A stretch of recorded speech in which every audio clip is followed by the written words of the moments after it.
Refrão de hoje conversa com um dos artistas mais importantes da música instrumental brasileira. Ele é compositor, instrumentista e produtor. Dudu Maia, muito obrigado por nos receber aqui na sua casa. Obrigado por vocês terem vindo. Praticamente na varanda da sua casa, ter um estúdio.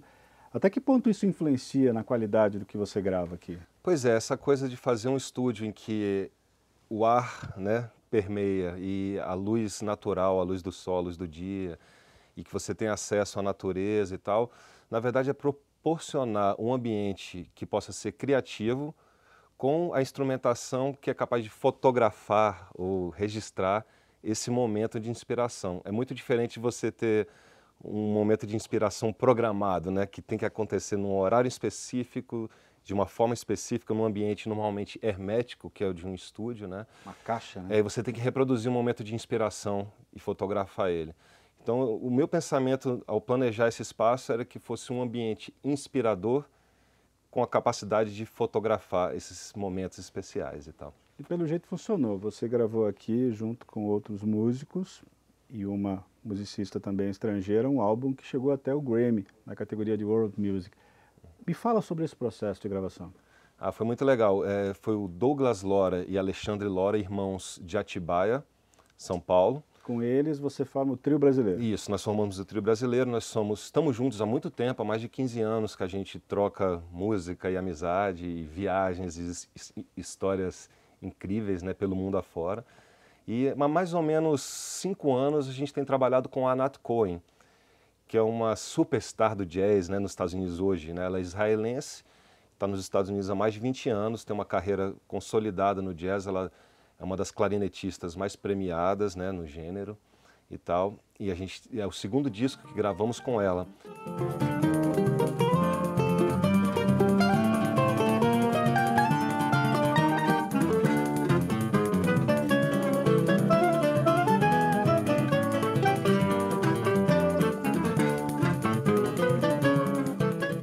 Para o disco específico Rosa dos Ventos, que foi indicado ao Grammy, né? A gente veio para cá, a gente conseguiu uma confluência de agenda para que passássemos 5 dias aqui em casa, eles vieram ficar hospedados aqui e a gente ficou aprendendo as músicas, trocando as figurinhas, são músicas autorais, né, músicas de nós quatro, aprendendo as músicas, arranjando, o estúdio já estava setado, prontinho, opa, clicou, vamos gravar. Então a gente, né, ia para a varanda, ia tocando, combinando, mas sentindo como é que deveria ser, na hora que sentia uma energia boa, que a coisa encaixou, a gente vinha e gravava, né? Então esse processo durou 5 dias para a gente gravar violões, clarinetes, bandolins, bateria, percussão, né, tudo mais. Numa recente entrevista ao Refrão, o cantor e compositor Marcos Sacramento dizia que a música brasileira fazia sucesso lá fora, primeiro porque era boa e também porque era negra. Você acha que faz sentido dizer isso mesmo? Essa coisa peculiar que aconteceu no Brasil, que foi a vinda da corte de Portugal no século XIX, né, que trouxe toda a cultura europeia, a música, a pintura e tudo mais, de encontro com as influências africanas que já estavam aqui no Brasil, né, essa mistura incrível que aconteceu gerou um resultado riquíssimo cultural, né, plural, né? A forma da música europeia, no caso da música, com o ritmo e o feeling, o approach africano, né? A interpretação, a nostalgia, a saudade de casa, né? A comida, a forma, a relação interpessoal, né? Sociocultural, tal, gerou realmente um fruto riquíssimo que aconteceu de uma certa forma também nos Estados Unidos, né? Esse encontro da cultura europeia com a cultura africana e os desdobramentos que lá se deram, né? Como o old time, né? O New Orleans, o blues, o jazz, né? Aqui se repercutiu, né, no machixe, no choro, no samba e por aí, e todos os seus desdobramentos. E hoje a gente vê um movimento desse encontro, né, o choro, que foi uma música que, por exemplo, chegou nos Estados Unidos depois do samba e depois da bossa nova, sendo o choro a matriz desses gêneros, chegou póstumamente, né, chegou depois lá, está realmente chamando muita atenção, trazendo os olhares, né, dos músicos de lá, né, eu estou falando especificamente da linguagem do choro, por ser matriz de vários desdobramentos na música brasileira, né, mas o choro vai atender a demanda do músico da música folk norte-americana, que tem bandolim, banjo, violões, instrumentos acústicos, pela instrumentação, vai atrair o músico erudito pela forma europeia, pelo desafio técnico da execução e tal, e vai também chamar a atenção do músico de jazz pela harmonia, pela liberdade de interpretação, pela liberdade de improvisação e pela forma que propicia isso também.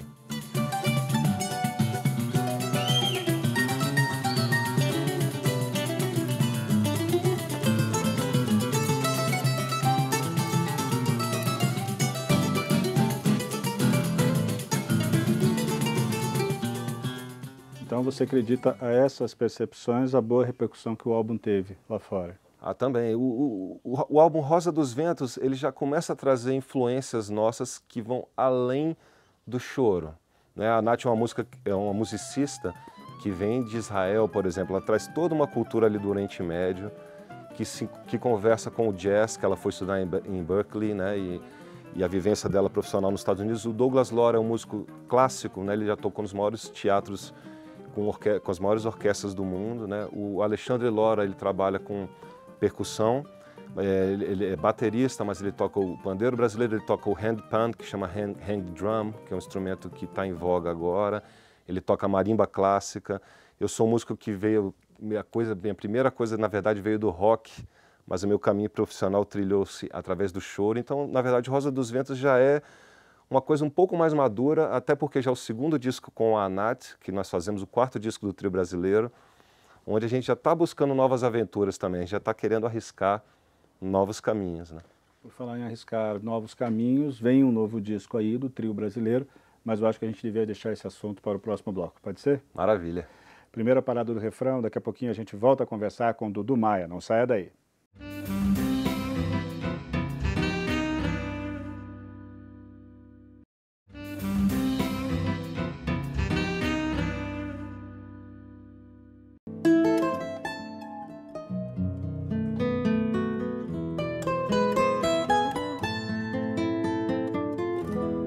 Quisiste, lo sé, yo también te he querido,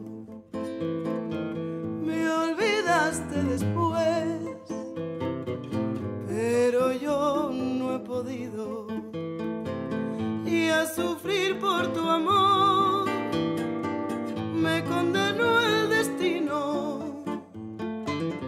¿Qué le vamos a hacer?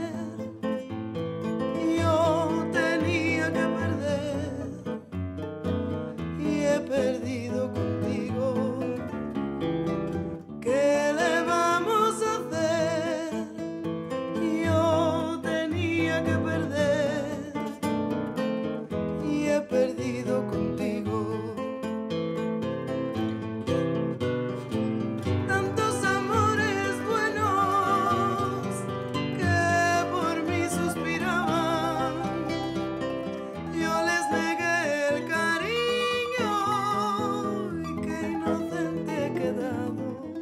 O refrão está de volta hoje com o compositor, instrumentista e produtor Dudu Maia. Dudu, vem disco novo do trio brasileiro por aí e eu queria que você dissesse o que é que tem de diferente. A começar, pelo jeito, é o local da gravação, né? Sim, sim. Voltando um pouquinho a esse disco novo, tem um pouquinho anterior que a gente já gravou, que está para sair, que é um EP com as compositoras Tatá e Danu, que escrevem canções maravilhosas, músicas cantadas com letra. Eu tenho nuvem na cabeça, mãe. Eu tenho fora, dentro, nuvem na cabeça, minha mãe. Eu tenho tanto na cabeça, mãe. Eu tenho nuvem na cabeça, mãe. Eu tenho fora, dentro, nuvem na cabeça, minha mãe. E elas convidaram o trio para gravar um EP de 6 músicas com elas. O que aconteceu? Eles vieram aqui em setembro passado, de 2017. Os meus parceiros do trio, que eles não moram aqui em Brasília, né? Eles moram em Atibaia, como eu falei, chegaram e a gente foi gravar esse disco de canções. E nesse projeto a gente se permitiu tocar outros instrumentos além dos habituais que a gente vinha tocando nos nossos projetos. Então eu toquei guitarra, além do bandolim, toquei violão também. O Douglas, além de tocar o violão de 7 cordas, tocou guitarra, tocou baixo elétrico, tocou piano elétrico. O Alexandre tocou 7 de bateria, além das percussões que ele já vinha tocando. Então isso abriu uma porta para a gente. Então a ideia desse novo projeto que a gente começou a gravar agora em abril, maio de 2018, durante a nossa turnê nos Estados Unidos, que é uma turnê que a gente tem feito há quase 10 anos, anualmente, pelas cidades dos Estados Unidos e tal, a gente levou um setup portátil de gravação e cada um trouxe suas 4 composições de praxe, né, que a gente sempre faz, a gente sempre divide assim, cada um traz 4 músicas autorais. Então fomos fazendo esse percurso que a gente tem feito há tantos anos, e nesse percurso a gente sempre reencontra grandes amigos que a gente fez ao longo dos anos, né, que viraram família, e são músicos também, músicos maravilhosos. E a ideia era trazer esses músicos, trazer essa realidade, essa vivência nossa para o novo disco, né? Então foi super legal, a gente realmente conseguiu ao longo da trajetória, já com as músicas sendo pré-gravadas, receber esses amigos e ter a participação deles, né? Então a gente tem uma amiga nossa, a Gwen France, tocando viola clássica, tem o Fred tocando violoncelo, tem o Bruce tocando órgão, tem o George tocando guitarra elétrica, tem o Steve cantando, a Lindsay cantando, ou seja, a gente conseguiu... Ah, vai ter canção também. Então... a gente usou a voz como instrumento, no caso ok. desse disco, né? O disco de canções foi com Tata e Danu, esse aí a gente aproveitou a voz como instrumento, porque a voz, na música instrumental, ela aproxima a música do ouvinte, né? Afinal, todos nós cantamos de uma forma ou outra. Então você adiantou aí, então são novos instrumentos, novos timbres.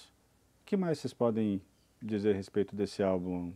O que é que pode vir aí? Porque já tem toda uma diferença em relação ao trabalho anterior. Tem um grande barato, sim.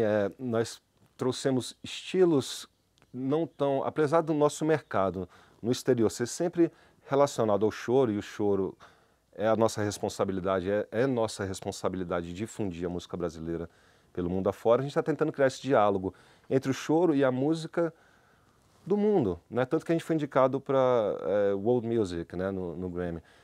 Trazer essa aproximação para que as pessoas consigam se correlacionar com esse vocabulário. Então a gente está trazendo uma coisa um pouquinho do country americano, uma coisa um pouquinho do rock, coisa de outros gêneros musicais, bem como o jazz e tal, e permeando isso alguns elementos de música eletrônica também. Porque a proposta foi o seguinte, entre nós três, né? A gente sempre conversa muito bem, a gente não precisa conversar muito para sentir que está na mesma página. Cada um de nós fez uma pré-produções desses áudios, dessas músicas, com os nossos laptops, nossos computadores, e botamos alguns elementos de programação eletrônica, como alguns timbres de sintetizador, alguns timbres de percussão eletrônica e tal, sempre buscando usar dentro de uma linguagem que faça sentido, né? Sentido dentro do universo que a gente está trabalhando, tal, sempre com muito cuidado, muita cautela. Não é que a gente vai fazer música eletrônica, não é isso. Mas deixar esses elementos que são contemporâneos permear a nossa música também. Então o nome desse disco vai ser Digital Cowboy, que é um nome que pode conversar não só em português, se você falar Digital Cowboy em português, as pessoas vão correlacionar com alguma ideia, mas também em outros países do mundo e tal. Então traz esses elementos da música folk, na verdade, né? O cowboy refere-se à música de instrumentos acústicos, a música folk do mundo, assim como o boiadeiro no Brasil, né?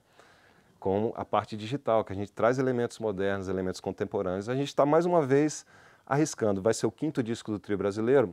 Os 2 primeiros são choro super acústico, da forma tradicional, embora sejam músicas autorais e tal. Os 2 seguintes já é o choro permeando outros universos, que a gente, né, que é o Caminho do Meio e o Rosa dos Ventos, o disco que foi indicado. A gente já deixa outros estilos musicais começarem a chegar, e agora já é uma nova etapa para a gente não quer repetir de novo o que a gente já vinha fazendo.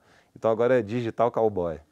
É um caminho interessante se a gente observar o que aconteceu com outros gêneros, inclusive tradicionais, como tango. Vide o resultado do Gotham Project. 1, 2, 3, 4, tierras, cielo, 5, 6, paraíso, infierno, 7, 8, 9, 10, hay que saber mover los pies. Isso me leva até a perguntar se vocês um dia não poderiam trabalhar com um DJ. A gente poderia, claro, com certeza, estar aberto a colaborar com o DJ e fazer uma parceria, mas nós mesmos, no nosso aparato, a gente já está começando a considerar o uso de um laptop com um controlador de teclado juntos, um pad de bateria eletrônica para o Alexandre, né, que toca bateria e percussão, poder acessar e disparar certos sons, né? Assim como o Douglas já comprou um mini sintetizador, que é super legal, chama OP1, que parece um brinquedinho assim, mas ele faz assim coisas incríveis, né? Tem milhares de recursos. Então, realmente, a gente está aberto para para novos desafios. Isso aí significa uma nova logística, porque até então, nos últimos 10, 15 anos, para nós fazermos turnê no exterior, é muito simples. Eu levo meu bandolim, o outro leva o violão, o outro leva o pandeiro, precisamos de 3 microfones. Esse é o nosso setup, é o nosso rider, né, que se chama, né, para a gente tocar em qualquer ambiente. Pode ser num festival de palco aberto enorme ou pode ser num teatro. Esse é o nosso setup. E agora a gente está se propondo, talvez, abrir a possibilidade para ir incrementando o nosso set, né? Além do trio brasileiro, você tem a sua própria carreira solo e outros projetos. A gente podia falar disso no terceiro bloco, né? Legal. Esta é a segunda e última parada do refrão. Daqui a pouquinho a gente volta à entrevista com Dudu Maia. Até já.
Estamos de volta com o refrão. Hoje a conversa é com o instrumentista, compositor e produtor Dudu Maia. Dudu, agora vamos falar da sua carreira solo aí. Tem um outro trabalho também chegando. Queria que você falasse mais sobre ele e tem a ver com o centenário aí, Jacó do Bandolim. Assim, 2018 é o centenário do nosso mestre Jacó do Bandolim. Talvez a minha maior influência, né, como instrumentista, foi o cara que talvez eu tenha mais bebido da fonte, né? E ele merece todas as homenagens. Ele foi um cara muito importante para a música brasileira, não só pela obra dele, como pela obra que ele compilou, né? Ele foi um grande colecionador de partituras, de documentação que diz respeito à música brasileira. Então a gente deve muito a ele, né? Talvez grande parte do acervo que esteja no Museu da Imagem e do Som hoje tenha sido compilado pelo Jacó do Bandolim. Então estão seguindo várias homenagens, né? E eu não ia ficar de fora. Gravei um disco com o Regional de Choro, com Dudu Sete Cordas, Pedro Vasconcelos no cavaquinho e Breno Alves no pandeiro, eu tocando bandolim. Fizemos um álbum de Greatest Hits do Jacó do Bandolim. Pegamos músicas lá do A mesmo e fizemos a nossa leitura bem honesta, bem assim, talvez sentindo assim, se fosse hoje, como é que ele gostaria de ter sido gravado, como é que ele gostaria de ter soado, né? Então a gente não tentou reinventar a roda nem nada, fizemos uma homenagem a ele mesmo. A gente gravou um disco bem lindão, que eu estou nesse momento conversando com alguns selos lá nos Estados Unidos para ver se sai por lá, porque a gente tem essa missão também de difundir essa música, né, pelo mundo afora, além de perpetuá-la e preservar a memória dentro do Brasil.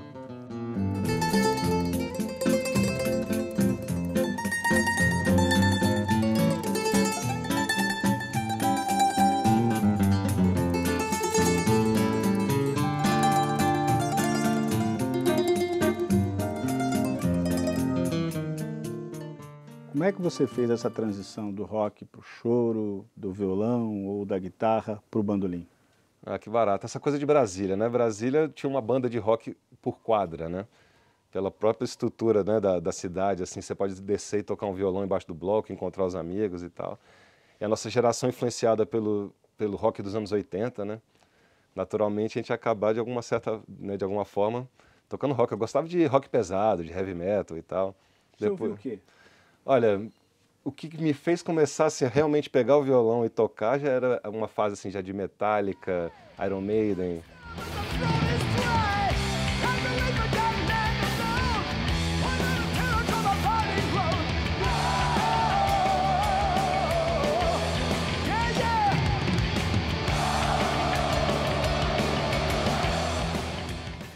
Black Sabbath, essas coisas, né? E depois veio o astral assim de rock progressivo, né? Como o Pink Floyd, o Grateful Dead, nossa, que eu adoro. Deep Purple, todas essas bandas, né? E o encontro com o choro foi um pouco mais tarde, embora o choro esteja sempre na nossa memória, né, cultural, claro, desde criancinha, claro. Mas assim, a querer tocar, entender isso foi um pouco mais tarde, assim. E já com 18 para 19, 20 anos, que eu comecei a sacar mais o que estava acontecendo de música brasileira, assim, revisitar, já com outro olhar. E aí eu tive a feliz, né, sorte de encontrar numa roda de choro no quintal o Alencar Sete Cordas, o Nivaldo do acordeon, o Costa no clarinete, o Cunca no surdo, o Valerinho no pandeiro. Eis que chegou o Hamilton de Holanda e o Fernando César, os irmãos, com o pai deles, para tocar nessa roda. E eu olhei para o Hamilton, um cara da minha idade, garotão também, tocando bandolim igual Jimi Hendrix, né? Então, assim, aquilo realmente me tocou profundamente. Isso foi há 20 anos atrás. E aí eu era professor de inglês na época, dava aula de inglês, peguei meu primeiro saláriozinho, fui ali, comprei um bandolinzinho velho e fui atrás do Hamilton. O Hamilton tinha uma sala na W3 Sul, ao lado do cartório. Tinha uma salinha lá que ele dava aula de cavaquinho, de bandolim, de violão, mais voltado para o samba e pagode e tal. E eu cheguei super interessado nessa coisa do choro e tal. E ele gostou, porque não era todo mundo que estava... Nessa época o choro ainda era coisa de gente mais velha. Não era como hoje que está a garotada tocando. Foi logo um pouquinho antes da fundação da Escola de Choro, que mudou todo esse cenário, né? A Escola de Choro, bem como tantas outras iniciativas e movimentos, transformou essa realidade. Hoje em dia tem muito garoto interessado pelo choro e tal. Interessante você falar sobre isso, porque o público de fora talvez imagine que um músico que trabalhe com choro, portanto MPB, seja purista. E aí eu pergunto, no seu trabalho como produtor, você também vai por essa afinidade estética ou recebe qualquer tipo de artista de qualquer gênero aqui para gravar? Ok, complementando o que você falou, eu acho que é uma coisa muito importante de se pontuar a coisa do purismo, né? Eu acho que quando você é bem mais jovem, você precisa afirmar muitas verdades, encontrar o seu lugar no mundo, encontrar sua voz para o mundo e até encontrar como é que o mundo olha para você.